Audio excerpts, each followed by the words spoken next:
What's up friends, welcome back to the channel. Since 2012 I've been experimenting with dozens and dozens of different ways of trying to figure out what goals I should be picking. And I think that this is a fundamental skill that we should practice because no matter what we're trying to achieve in our life, there's going to be more things that we want to do than the time we have available to do them. But before we get into all of that, I want to ask you a quick question. What would it look like if you were able to achieve your goals painlessly, feeling totally in control, and without forgetting what you're trying to do? In today's video, I want to talk through what I call the macro method. And it's this method that helped me lose 32 kilos in just 6 months, reach elite powerlifting status after just 1 year of dedicated training, and also increase my salary by 350% after just 5 years. And the best part of all that is, I know it can help you too. But that's enough talking, let's get into today's video. Before I get into the method itself, I think it's important that I give a little bit of context of how it came about. Just like anybody when they were starting off something new, I didn't really know where to start. So the first place I looked was YouTube and Google, and I tried a number of different things and iterations over the years to try and figure out what goals I should be picking. But unfortunately, every method that I chose always fell short in one of the same 3 ways. The first issue that I found was just within the scope of focus of all these systems. There's plenty of tools and systems that you can follow online which are really good for delivering results in 1 or 2 particular areas. But the problem with that is if you're looking for a solution that's going to go across the entirety of your life and also account for all the other commitments you have, more often than not they fall down and it's not possible to make it work for your entire life. The second issue I found was having appropriately frequent reviews. Most of us will have New Year's resolutions that we set in January every year, but the problem with that is a lot can change in those 12 months. And if you pair that with a habit that is new to you, you may also end up coming across the pitfall of coming across problems that you just didn't know existed because this was brand new to you, and now all of a sudden you've been set back by this unknown element of this goal that you were looking to achieve.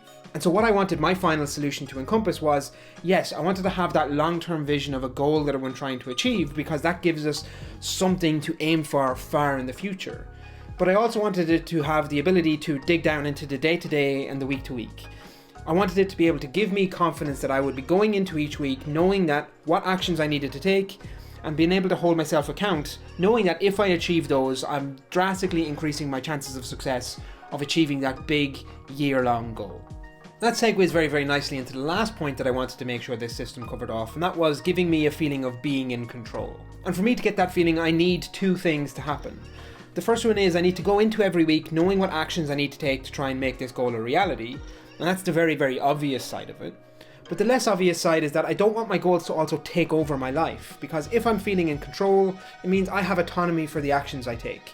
Yes, I want to make sure that I'm doing what I need to do to make those goals a reality, but I don't want that to consume my life. I don't want that to take over my social life and my free time and all these other things that I want to do with my life too.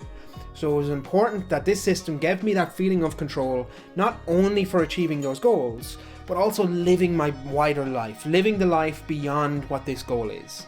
And so this system needed to give me both of those elements of feeling in control. What I ended up landing on is a system which takes those big New Year's resolutions and turns them into 4 90-day plans. And by breaking down our big goals into these 4 90-day milestones, we get access to a number of different benefits. It makes it easier to spot forward progress every week. It allows us to easier spot deviations from the plan so that we can course correct.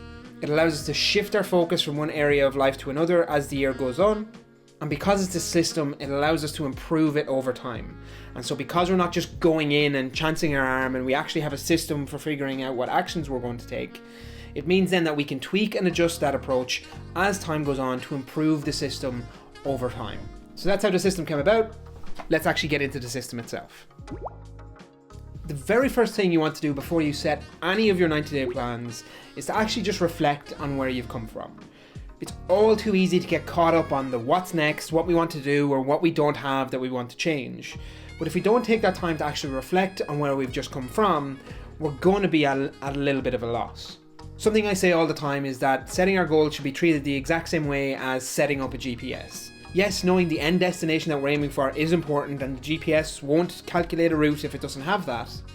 But similarly enough, it also won't calculate a route if it doesn't know where it's starting from. It doesn't know the start point. And so by taking some time to reflect on where we currently are, just gives our internal GPS that information. Where are we now? Where are we now, so that when we do figure out where we're trying to get to, we have our start point and we have our end point, allowing us to form a plan of action to get from where we are now to where we want to go. So by taking time to ask ourselves 3 simple questions at the start of the process, we're setting super strong foundations to make sure that we're going into the next 90 days as well set up as possible. And those 3 questions are: what were my biggest successes? What were my biggest challenges? And did I have a growth mindset? The first question allows you to celebrate the wins that you've had along the way and make sure that you're not just pushing, forgetting about all the hard work and good results that have come for that along the way. The second question gives you some information about where you may need to spend a little bit more time. Maybe it's a knowledge gap that you need some more training in, or maybe it's tying in with another person to give you a little bit of support. By spending time and asking yourself where your biggest challenges are, what you're doing is you're digging into the underlying reasons that are holding you back, and that allows you to try and put solutions in place so that they don't hold you back as you go into the next 90 days. The last question just allows us to assess our headspace to see where it is before we go into the next 90 days. Not every single plan that we set will turn into reality, and more often than not, you're going to be left with results that are a little bit subpar than you ideally would have liked. And that can drain us. So by taking a little bit of time to reflect and see how positively we're going into the next 90 days, it just allows us to adjust for that. And so by asking ourselves if we have a growth mindset, we're taking that pause to just see, okay, where are we now? Am I feeling a little bit defeated, and do I need to do something with that? Or am I in a really, really strong space and am I just happy to launch in? So part 1 of the process is just spending 10 to 20 minutes answering those 3 questions to try and figure out where our starting point is in our GPS. The second part of the macro method actually looks at the previous plan itself. And we do this by asking ourselves 2 questions. How well we actually stuck to that plan in and of itself, and how well that plan generated results. The first question is important to ask because it doesn't matter if you have the most perfect plan in the world. If you don't stick to it, you're not going to get the results. And so if you find when you ask that question first and you say, how well did I actually comply to that previous plan? If the answer is very, very low or not at all, that's going to be your main focus for the next 90 days, is creating a plan that you can actually stick to so that you're improving your compliance over time. However, if you find that you didn't really have a problem there and you stuck to the plan fine, then that's brilliant. You know that as you go into your next 90-day plan, all you're going to be trying to do is improve the accuracy of that plan in and of itself. You don't have to worry about your compliance because that was fine, and so as you move forward, you know that that's not going to be a problem. A lot of times this will seem like it's a little bit of a waste of time, but it is important to remember that it doesn't matter how perfect your plan is, and you could spend weeks and months and maybe even years creating the perfect plan. If you don't stick to it, it's never going to work.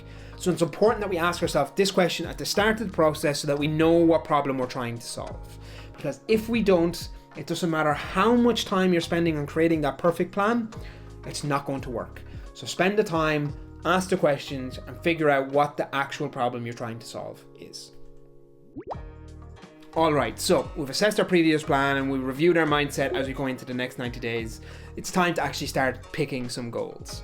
If you've already got some New Year's resolutions or goals that you're trying to achieve this year, you've already got a really strong step forward. What your 90-day plans are going to be is smaller milestones that will lead you to this bigger goal across the year. But don't worry, if you don't, what I would say is just try and pick something that you feel is achievable in 90 days. Of course, if this is new to you and you've never made a 90-day plan before, it's going to be very, very difficult to gauge where that line sits and what is possible in the time period you have available. So for this first time round, all I'll say is don't worry too much about it.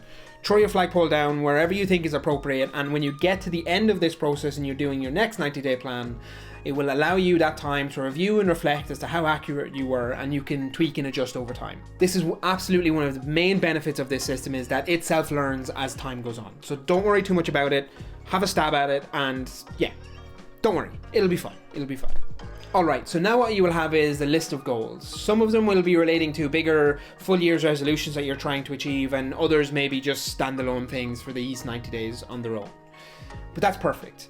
But for each one of those goals, what we want to do is do what's called a pre-mortem exercise. Now, I know that sounds very, very morbid, but all it is trying to get ahead of any problems that might come our way and assess what we might do if they happen. And to do that, we ask ourselves 3 very, very simple questions.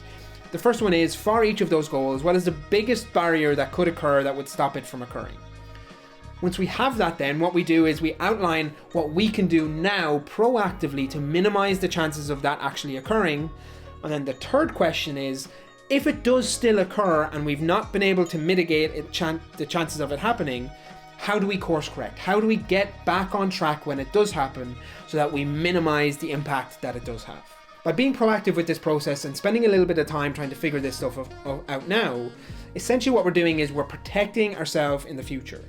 We've all been there. Shit hits the fan at the absolute worst possible time when we don't have the time or energy or resources to react the way we would like to. And so by doing a pre-mortem exercise, we're essentially front-loading that work.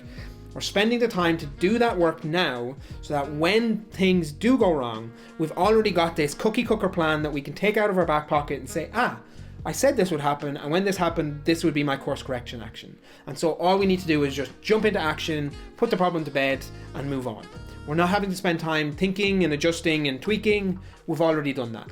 So this part of the process, yes, is absolutely about picking what those goals are, but also by doing this pre-mortem exercise, we set our chances up even more to maximize success. Alright, so what we have now is a list of goals that we're trying to achieve, and it's time to figure out what processes we need to implement to turn those into reality. For some of our goals, they will be new habits that we need to implement, like going to the gym 4 times a week or applying for jobs twice a week.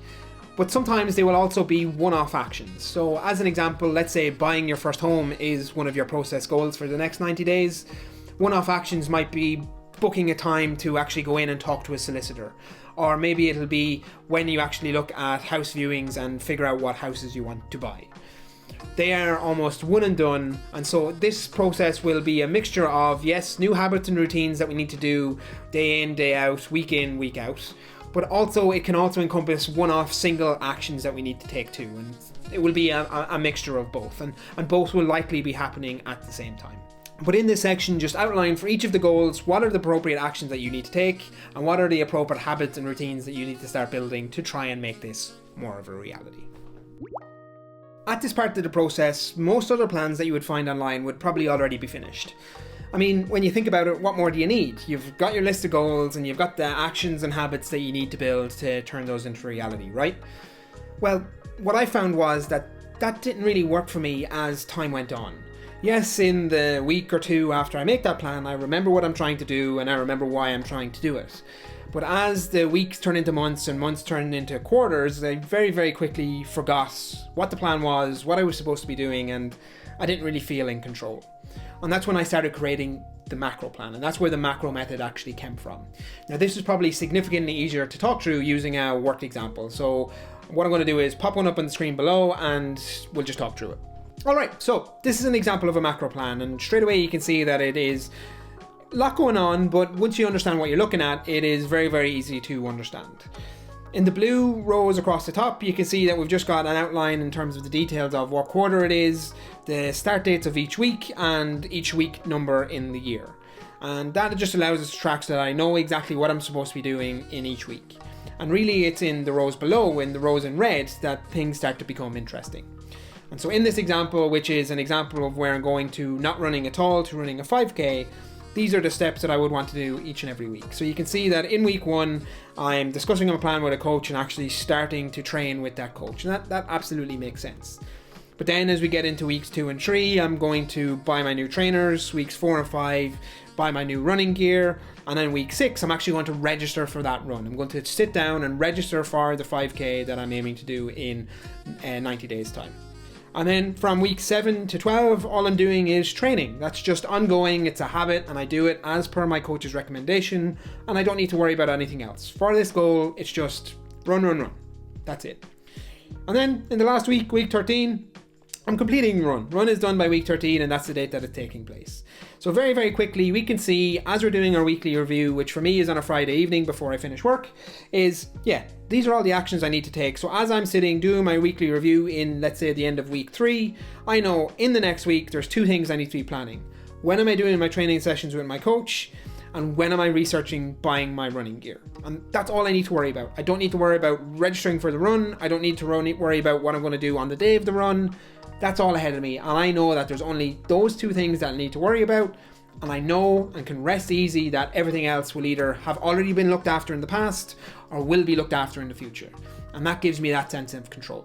Now, that's only one section of my macro plan, which I tried to split into 3, into my health, wealth, and home fronts. That works really, really well for me, and I would recommend that you do that, but that won't work for everybody, so don't feel like you need to steal it. But to branch that previous example into a more fully functioning macro plan, this is probably something closer to what it would look like, where I've got goals that I have in my health, wealth, and home front, but you can very, very quickly see that the structure broadly is the same. In the health one, which is the one we just talked about, that's the one where I'm going for my 5k run. But in the wealth then, it's about reading more books and settling into a new job in terms of actually helping with my onboarding. So there's various steps that are done there, and you can see exactly what I'm trying to do in each week. And then in my home front, again, similarly enough, it's focused on learning how to cook 3 new meals, with meal number 1 being completed by week number 5 in this example, meal number 2 completed by week 9, and meal number 3 completed by week 13. So very, very simply, every single week I can see at a glance what I need to be doing, when I need to be doing it, and making sure that it gives me an opportunity to schedule it. Lastly, before we move on, what I've got here is just a worked example of an actual macro plan that I had from Q4 last year. You can see that there's no surprises here. It follows the same method, and yes, I've captured a few notes in the actual program itself in terms of ticks when things were completed and highlighting rows once they're done, but broadly it's the same. It's a calendar with actions that I'm taking each week, and the macro plan really is as simple as that. But before we finish up, I want to give you 3 little bits of advice that I unfortunately had to learn the hard way. The first one is I would recommend only picking 3 big goals each quarter. If you're like me, and if you're watching this video, chances are you're probably a very, very driven person, and that's great and that's brilliant and all.